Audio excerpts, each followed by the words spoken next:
मोदी पोल sir कितनी सीटें आ रही हैं आपके हिसाब से? सरकार बन रही है सर। सिद्धू मूसेवाला का सॉन्ग सुना आपने? 295। ये इंडिया गठबंधन की सरकार बनने जा रही है। कितनी सीटें आएंगी, क्या लगता है अखिलेश? देखिए सबसे बड़ी बात है कि जो आप लोग करेंगे वो नहीं होना है, होना तो वही है जो अभी है, लेकिन आप लोग अधिकारियों पे साइकोलॉजिकल दबाव बनाना चाहते हैं। तमाम लोग, जिसका दाना उसका गाना। एग्जिट पोल का तो सबको पता है कि क्या प्रेशर रहता है और किन कारणों की वजह से एक ही लोगों का एक तरफा दिखाया जाता है, और उससे हम लोगों को फर्क नहीं पड़ता। इंडिया गठबंधन कम से कम 295 सीटें प्लस 295 से ज्यादा आएंगे। ये एक जनता की सर्वे है, उस आधार पर ये हमने आज आप लोगों को बता रहे हैं। नमस्ते। तो चुनाव बीत चुका है और इस देश का सबसे बड़ा चुनाव, 7 चरणों का चुनाव पूरा हो चुका है। और जैसे ही 7 चरणों का मतदान पूरा हुआ, एग्जिट पोल आ गए। सरकार ने एक समय में एग्जिट पोल के पहले आने वाले ओपिनियन पोल पर रोक लगाई, और कोर्ट ने रोक लगाई और यह कहते हुए रोक लगाई कि पहले ही अगर आप ओपिनियन दिखा देते हैं तो उससे होता यह है कि आप माहौल को प्रभावित करते हैं, आप असर डालते हैं मतदाताओं के मन में, अधिकारियों के मन में, राजनीतिक माहौल पर एक असर डालते हैं। और इसलिए ओपिनियन पोल को अब रोक दिया गया है। अब ओपिनियन पोल नहीं आते, एग्जिट पोल आते हैं। और आखिरी चरण के आखिरी मतदान के दिन जैसे ही मतदान खत्म होगा, ओपिनियन पोल की बजाय एग्जिट पोल आने लगेंगे। और दावा यह है, सिद्धांत यह है कि लोग जब एग्जिट करते हैं वोट दे करके, तो उनसे पोलिंग की जा रही है, उनसे उनकी राय पूछी जाती है, और उस एग्जिट पोल के मुताबिक एक खाका बनाया जाता है कि चुनाव में कौन जीत रहा है और कौन हार रहा है। और इस बार पूरा चुनाव अप्रत्याशित रहा, लेकिन राहुल गांधी ने जैसे मोदी मीडिया, मोदी पोल, गोदी पोल, मीडिया मोदी पोल, ऐसे करके कई तरह के तर्जुमा दिए।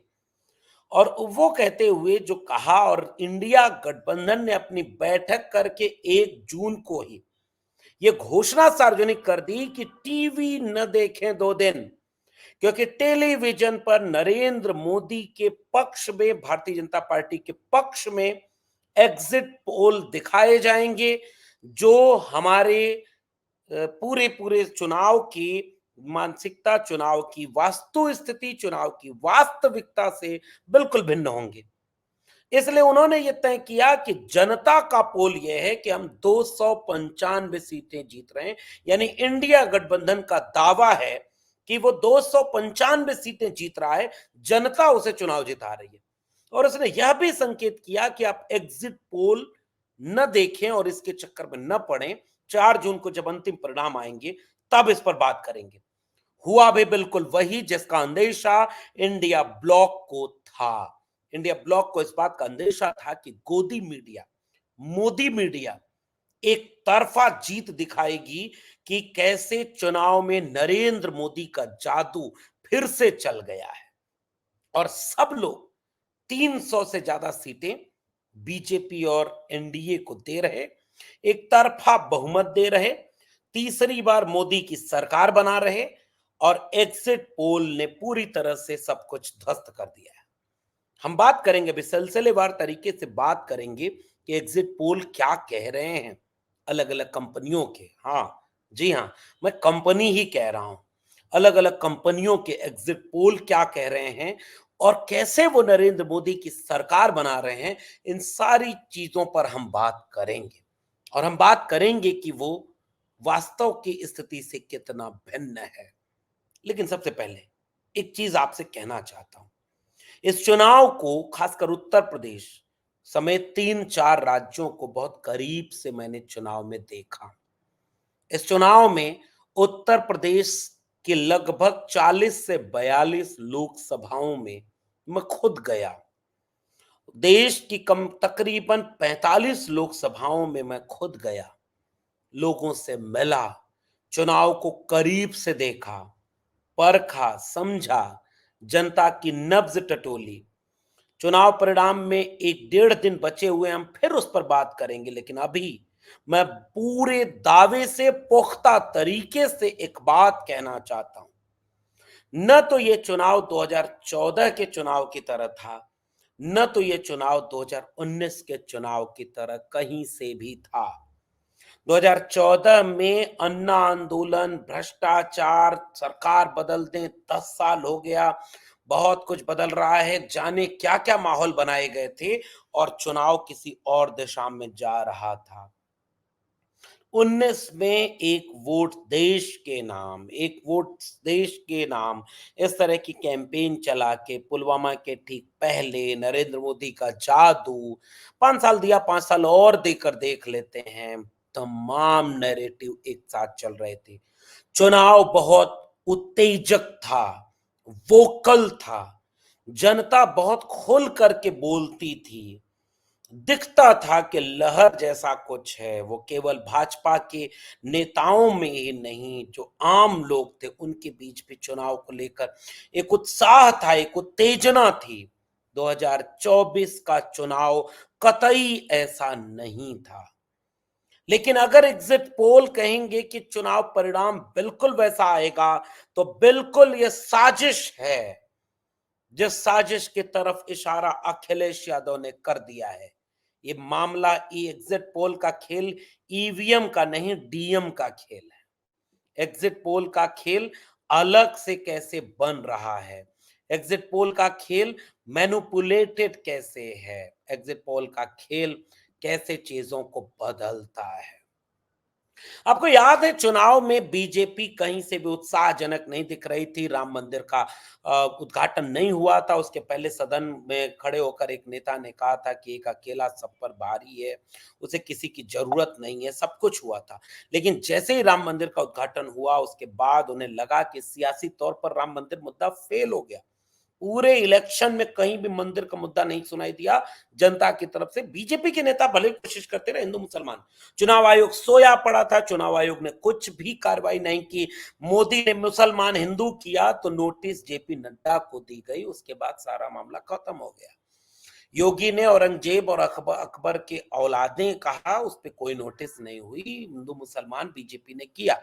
फिर भी जब मंदिर मुद्दा नहीं चला तो उन्होंने इंडिया गठबंधन को तोड़ा, नेताओं को अपने साथ जोड़ा और सब कुछ किया। कहीं से भी आपको उत्साह नजर आया बीजेपी के किसी नेता में? मछली, मटन, मंगलसूत्र, मुसलमान, मुजरा, फिर चले गए वहां पर मेडिटेशन। ये अगर होता तो ये चुनाव में जीतने वाली पार्टी का कहीं से भी, उनको वोट मत दे देना वरना आरक्षण छीन लेंगे, उनको वोट मत दे देना वरना सब मुसलमानों को दे देंगे, उनको आरक्षण मत दे देना वरना भैंस खोल ले जाएंगे, उनको वोट मत दे देना वरना जो है आपका सब कुछ लूट लेंगे, उनको वोट मत दे। इसका मतलब वोट उन्हें पड़ रहा था। बीजेपी के नेताओं के, कुछ नेताओं को छोड़ दें तो कोई उत्साह लोगों में नहीं था। जनता खामोश थी और नाराज थी। दोनों चीजें एक साथ में अपने अनुभव पर कह रहा हूं। अगर ये सब कुछ होने के बाद भी एग्जिट पोल ये कहे कि एक तरफा जीत रहे हैं साहब, तो ये एक मनोवैज्ञानिक खेल है जो सब कमजोरी के बाद बीजेपी ने खेलना शुरू किया था कि अब की बार 400 पार। ये एक मनोवैज्ञानिक खेल है जो बीजेपी ने खेलना शुरू किया कि जब हम 400 पार कह देंगे तो मनोवैज्ञानिक रूप से हमारी बढ़त हो जाएगी और इंडिया ब्लॉक, जिसको हमने वैसे ही तोड़ दिया, मुख्यमंत्रियों को जेल में डाल दिया, ईडी सीबीआई भेज दी, कल तक जिन्हें परिवारवादी और भ्रष्टाचारी कहते थे उन्हें अपने में मिला लिया, सब कुछ तो कर लिया। तो जिस इंडिया अलायंस बोलते थे, अच्छा ये एग्जिट पोल वाले वही भाषा क्यों बोलते हैं जो बीजेपी के नेता बोलते हैं, इंडिया अलायंस। ये तो बीजेपी के नेताओं की भाषा है। और अगर बीजेपी के नेताओं की भाषा मीडिया वाले बोल रहे हैं तो ये मीडिया तटस्थ और निष्पक्ष नहीं है। ये वही मीडिया एग्जिट पोल दिखा रही है जिसका वैश्विक रैंकिंग 150 से भी ऊपर है।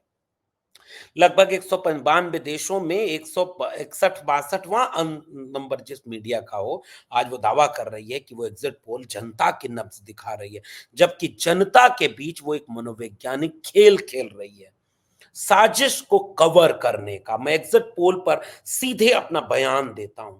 मैं गया हूं 42-45 लोकसभाओं में, उत्तर भारत की, मैं कहीं और का दावा न करूं, लेकिन जब एग्जिट पोल दिखा रहे हैं कि 5 से 8 सीटें यूपी में सपा को मिलने जा रही हैं, इंडिया अलायंस को मिलने जा रही हैं, 2 से 4 सीटें बिहार में इंडिया अलायंस को मिलने जा रही है, छत्तीसगढ़ में 1 सीट मिल रही है या शून्य, तब मैं कहता हूं कि इसके पीछे कोई खेल है और बहुत बड़ा खेल है। खुद बीजेपी के नेताओं में वो आत्मविश्वास कतई नजर नहीं आया जो 14 और 19 में था। खुद बीजेपी के कार्यकर्ताओं में वो उत्साह कतई नजर नहीं आया जो उनको 300 सीट से ऊपर ले आए। खुद अधिकारी और आरएसएस का सर्वे हो या उनकी लोकल एजेंसीज का सर्वे हो, कोई भी उन्हें जिता हुआ नहीं दिख रहा था। केवल मीडिया जिताने लगी, अचानक जिताने लगी। इंडिया गठबंधन ने जिसका संदेह जाहिर किया था उसी पैटर्न पर जिताने लगी, तो केवल इसलिए कि माहौल बना दिया जाए कि जीत तो हम रहे हैं। इसलिए अखिलेश यादव ने यह ट्वीट किया कि मामला ईवीएम का नहीं डीएम का है, और अब वही जीतेगा चुनाव साहब जो काउंटिंग में ताकत बरतेगा। ये कोई सामान्य बात नहीं है। जब अखिलेश यादव ने यह बात कह दी एग्जिट पोल की क्रोनोलॉजी समझाते हुए कि पहले वो 300 पार दिखाएगा ताकि घपले की गुंजाइश बची रहे, और पहले से ही तैयार एग्जिट पोल जब अपने चैनलों पर एक जैसे पैटर्न पर आया, जनमत को धोखा दिया जाए, भाजपाई सोमवार को शेयर मार्केट में फायदा उसका कमा ले जाते जाते, क्योंकि एग्जिट पोल में फिर से भाजपा आ रही दिखेगी तो शेयर मार्केट बूम करेगा। 3 जून का जो मौका मिलेगा उससे वो पैसा भी बना ले, और अगर एग्जिट पोल झूठे न होते तो भाजपा हार रही होती, तो भाजपा अपने वालों पर ही आरोप क्यों लगाना शुरू करती। भाजपाइयों के मुरझाए चेहरे कौन सी चीज कहानी व्यक्त कर रहा है, किसी में वो कॉन्फिडेंस दिख क्यों नहीं रहा है जो 300 पार में दिखना चाहिए। और पूरे देश का चुनाव बीजेपी जानती है कि चंडीगढ़ मेयर के इलेक्शन में जैसे घपले, जैसी झूठ और लूट हुई, वो पूरे देश में कर पाना तो मुश्किल है। इसलिए पहले ही माहौल बना दो ताकि इस तरह का माहौल बना रहे और हम लूट सके, वोटों को लूट सके।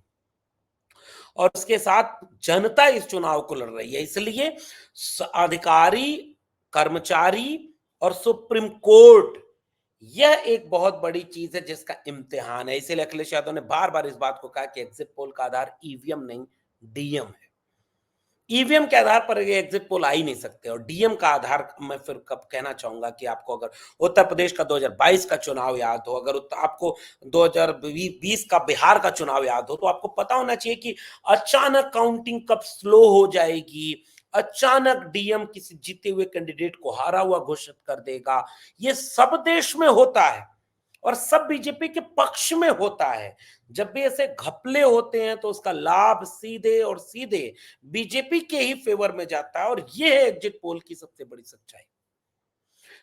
इसलिए पूरा खेल मनोवैज्ञानिक खेला जा रहा है ताकि साजिशों को ढकने के लिए 4 जून को यह मीडिया चिल्ला चिल्ला कर बोले कि हम तो पहले ही कह रहे थे कि बीजेपी की 300 से ज्यादा सीटें आ रही है।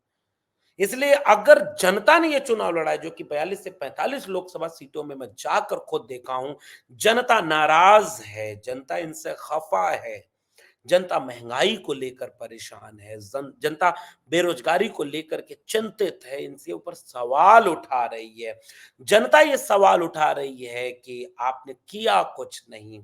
इंडिया गठबंधन अपने समीकरण और जनता के यकीन पर, संविधान के सवाल पर बेहद मजबूत था, और आप उसे छत्तीसगढ़ में एग्जिट पोल दे रहा 1 सीट, मैं सिलसिलेवार अगर दे दूं, पश्चिम बंगाल में ओवरऑल अगर हम देखें तो 42 सीटों में से 20 से 25 सीटों के बीच बीजेपी को सारे एग्जिट पोल दे रहे हैं, और टीएमसी को 15 से 20 सीटों के बीच, कांग्रेस को 1 से 3 सीटों के बीच एवरेज में दे रहा हूं सारे एग्जिट पोल का।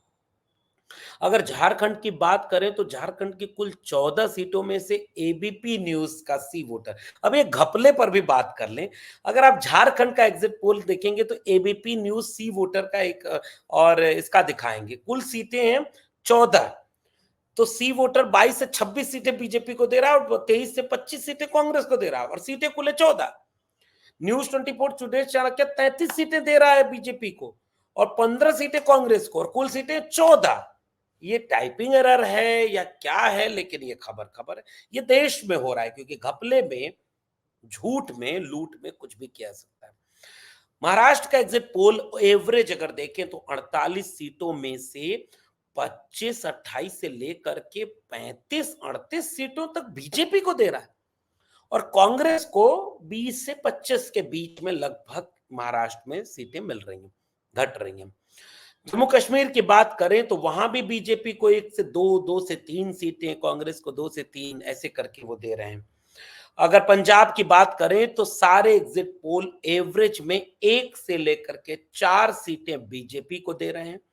कांग्रेस को वो 5 से लेकर के 8-9 सीटें दे रहे हैं और आम आदमी पार्टी को भी 5 से 6 सीटों के आसपास दे रहे हैं और कुल सीटें पंजाब में 13 हैं। राजस्थान में कुल सीटें 25 हैं और एवरेज में सारे वोटर, सारे एग्जिट पोल 20 से लेकर के 23 सीटें और कहीं कहीं तो 24 सीटें तक बीजेपी को दे रहे हैं। कांग्रेस को वो 1-2 सीट से लेकर के 4-5 सीट के बीच में राजस्थान में दे रहे हैं।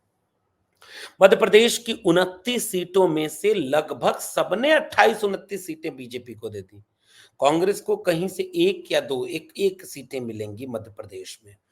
दिल्ली में अगर आप गौर करेंगे तो दिल्ली में अधिकांश एग्जिट पोल ये कह रहे हैं कि 6 से 60 सीटें बीजेपी जीतेगी, 0 या 1 आम आदमी पार्टी और कांग्रेस के खाते में जाएंगी।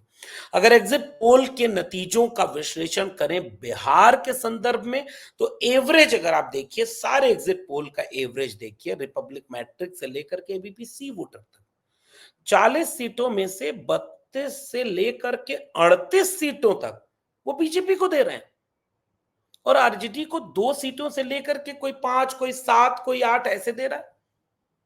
अधिकांश लोग एवरेज में 3-4 सीटें बिहार में आरजेडी को दे रहे हैं। तो ये जो पैटर्न है, इस पैटर्न पर कैसे आप यकीन कर पाएंगे? रही बात उत्तर प्रदेश की, तो उत्तर प्रदेश में रिपब्लिक मैट्रिक से लेकर के टीवी9 पोल स्ट्रैट तक अगर मैं पूरा सिलसिलेवार देखूं तो एवरेज ये दिख रहा है लगभग 70 से लेकर के, मतलब 62-64 से लेकर के 68-69 और फिर 75 सीटों तक बीजेपी को, सपा को 5 से 10-11 सीटें और इस तरह से पूरा सिलसिलेवार बदलाव दिख रहा है। और ये बदलाव इनके अपने एग्जिट पोल दिखा रहे हैं कि एक तरफा सारी सीटें वो जीत रही। मतलब कहीं ऐसा हो सकता है कि यूपी में भी बढ़ जाए बीजेपी और यूपी का मतलब समीकरण ही अलग है भाई। और अगर ओवरऑल पूरे पोल्स ऑफ पोल निकालें, पोल्स ऑफ पोल, तो 2024 के इलेक्शन में एग्जिट पोल दैनिक भास्कर का कह रहा है 281 से 350 सीटें। एक तो मार्जिन देखते हैं आप इन एग्जिट पोल की, 70 सीटों का मार्जिन कोई देगा, 70 सीटों का मार्जिन कि 281 से 350। यहां झोल है, ये बहुत बड़ा स्कैम है। इंडिया ब्लॉक को 145 से 200 सीटें और उसके बाद फिर अदर के खाते में 33-35 सीटें। इंडिया न्यूज डी डायनामिक ने 371 सीटें एनडीए को दे दी, 125 इंडिया गठबंधन को। न्यूज नेशन ने तो 342 से 378 सीटें दे दी, जिसमें से 153 से 169 इंडिया ब्लॉक को। रिपब्लिक भारत उससे भी आगे, फिर रिपब्लिक टीवी 360, एवरेज देखिए इन सबों का, सी वोटर 353 से 383 सीटें दे रहा है। टुडेज चाणक्य तो 400 पहुंचा दिया, पार क्यों नहीं कराया ये अभी समझ नहीं आ रहा। टुडेज चाणक्य 400 सीटें एनडीए को, 107 सीटें इंडिया को, 36 सीटें अदर को, और अग्नि न्यूज सर्विस ने 242 सीटें दिया है। ये एक देखिए, अग्नि न्यूज सर्विस एनडीए को 242 और इंडिया गठबंधन को 264 सीटें। और ऐसे कई और सर्वेज हैं जिन लोगों ने अलग अलग सबके आंकड़े दिए। अब इस पूरे सर्वे का मतलब क्या है? और वो मतलब ये है कि जनता कहीं और खड़ी है और आंकड़े कहीं और खड़े हैं। कोई भी उत्साह नहीं, कहीं भी भीड़ नहीं। मैं उत्तर प्रदेश का अगर आपको उन जिलों का वो करूं, अखिलेश यादव की रैलियां हुई हैं, वो आखिरी चरण तक जाते जाते तापमान 50 डिग्री तक पहुंचा है। आपको कभी योगी आदित्यनाथ की रैली में कोई भीड़ नजर आती, वीडियो फोटो देखी क्या? आपको अमित शाह की यूपी और बिहार की किसी रैली में कोई भीड़ दिखी क्या? और बाकी सबको छोड़ दीजिए, इस पूरे विवाह की बारात का दूल्हा नरेंद्र मोदी जी की रैली में क्या आपको कहीं भी वो उत्साह दिखी क्या? और अगर वो उत्साह दिखता तो ये टेलीविजन चैनल उसको इतना गाते कि साहब एक तरफा चुनाव हो गया है, मोदी के चेहरे पर हो रहा है। भीड़ थी ही नहीं उनके यहाँ। भीड़ तो थी अखिलेश यादव की रैली में, भीड़ तो थी तेजस्वी यादव की रैली में, भीड़ तो थी प्रियंका गांधी और राहुल गांधी की रैली में। और भीड़ यहां है और एग्जिट पोल एनडीए के पास है। इसका कोई रिश्ता कैसे बनेगा? जनता बिल्कुल खामोश है। न तो 14 का इसमें कोई समीकरण दिखा पूरे चुनाव में, न 19 का देखा। महंगाई, बेरोजगारी, संविधान बदलना, ये मुद्दे इस देश में चुनाव के मुद्दे बन गए थे। बीजेपी हताश, निराश, केवल सफाई देते फिर रहे थे। इंटरव्यू पे द इंटरव्यू, इंटरव्यू पे द इंटरव्यू, केवल इस बात के लिए डराना कि कांग्रेस को वोट मत दे देना वरना कांग्रेसी मंगलसूत्र छीन ले जाएंगे, भैंस छीन। ये सब कुछ ये बताता है कि हार की निराशा उधर थी। और एग्जिट पोल 350 से 400 सीटें दे रहा है। ये एक मनोवैज्ञानिक चाल है और साजिश की तरफ इशारा है। ये मेरा विश्लेषण, साफ तौर पर मेरा कहना है। अगर 4 को ऐसा ही परिणाम आता है तो फिर इस देश को फिर कोई बचा नहीं सकता। आप बहुत होता एग्जिट पोल दिखाते, 250 का मामला बताते, तब भी यकीन इस देश की जनता कर लेती कि लड़ाई करा रही है। जैसे उदाहरण के तौर पर मैं उत्तर प्रदेश की बात करूंगा और एक सेपरेट भी बात उस पर अलग से वीडियो बनाएंगे कि उत्तर प्रदेश की 80 सीटों में से आज की तारीख में मैं गिनवाऊंगा कि 40 सीटें ऐसी हैं जिस पर बीजेपी हार रही है और 40 सीटें ऐसी हैं जिस पर वो थोड़ी बढ़त में है। और एग्जिट पोल अगर 70 सीटें बीजेपी को दे रहे हैं, 75 दे रहे हैं, फिर जनता कहां खड़ी है साहब? जनता आपके साथ नहीं, जनता आपकी रैली में नहीं, जनता आपके मुद्दे पर नहीं, जनता आपके लिए इमोशनली इस बार जुड़ी नहीं, फिर वोट सारा आपके पास कैसे चला गया? इसीलिए ये बात हुई है कि एग्जिट पोल का आधार ईवीएम नहीं डीएम है। बिजली गुल, काउंटिंग स्लो, जीत हार चेंज। लेकिन इसीलिए इंडिया गठबंधन ने तैयारी की है। जो देश, जो विपक्ष, जो नेता अपने पक्ष में पड़े वोट को गिनवा न पाए, फिर उसे राजनीति करने का कोई अधिकार नहीं। जो प्रत्याशी अपने पक्ष में पड़े वोट को गिनवा न पाए, उस प्रत्याशी का चुनाव लड़ना बेजा हो जाएगा। इसलिए 4 जून को अब इम्तिहान इस बात का होना है कि जमहूरियत जीतती है या प्रशासन, डीएम, मीडिया और साजिश जीतती है। आपका क्या मानना है नीचे कमेंट बॉक्स में जरूर बताइएगा। और इस पूरे एग्जिट पोल पर और विश्लेषण करेंगे। चुनाव पर जनता को नजर रखनी चाहिए, क्योंकि सब कुछ अगर दांव पर लगा है तो किसी नेता, किसी पॉलिटिकल पार्टी का कम लगा है, जनता का सबसे ज्यादा लगता है। बहुत बहुत धन्यवाद।